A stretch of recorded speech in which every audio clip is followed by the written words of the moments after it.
ঠিক আছে,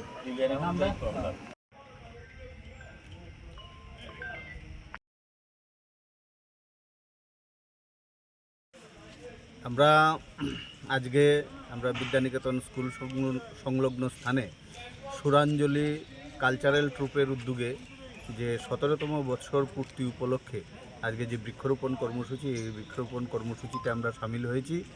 আমি অত্যন্ত আনন্দিত এবং গর্বিত যে তারা তাদের এই আজকের এই কর্মসূচিতে আমাকে সামিল করার সুযোগ দিয়েছেন, আমাকে সামিল হওয়ার সুযোগ দিয়েছেন। সেজন্য আমি অত্যন্ত তাদেরকে অসংখ্য ধন্যবাদ জানাই, অভিনন্দন জানাই। এবং সুরাঞ্জলি কালচারাল ট্রুপ আমরা দেখি কালচারাল কমিটি যেগুলি আছে সেগুলি তো কালচারাল প্রোগ্রাম করবে, এটাই স্বাভাবিক।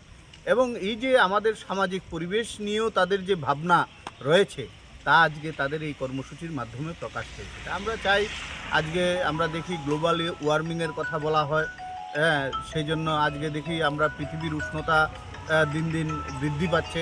আমাদের এখানেও আমরা এখন দেখি প্রায় 37-38 ডিগ্রি টেম্পারেচার হয়ে যায়, যেটা বিগত দিনে কখনো আমরা কল্পনাও করতে পারিনি।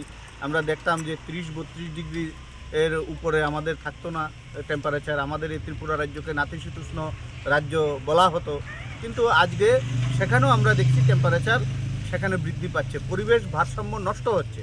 তো সেই জন্য গাছপালা লাগানোর মধ্য দিয়েই সে পরিবেশের ভারসাম্য বজায় থাকবে বলে আমরা মনে করি, এবং বিশ্ব যে উষ্ণায়ন এটাকে কন্ট্রোল করা সম্ভব বলে আমি মনে করি। তো এইরকম সামাজিক সংস্থাগুলি, সমস্ত সংস্থাগুলি যাতে এগিয়ে আসে এইরকম কাজে আমরা সকলের প্রতি আবেদন রাখছি। এবং কালচারাল যে সুরাঞ্জলি কালচারাল ট্রুপ আগামী দিনে এইরকম আরও সামাজিক কাজে তারা অংশগ্রহণ করবে, এবং তাদের এই কাজে আমরা সকলে মিলে সহযোগী হব, এটাই আমি আশা করছি। সকলকে নমস্কার।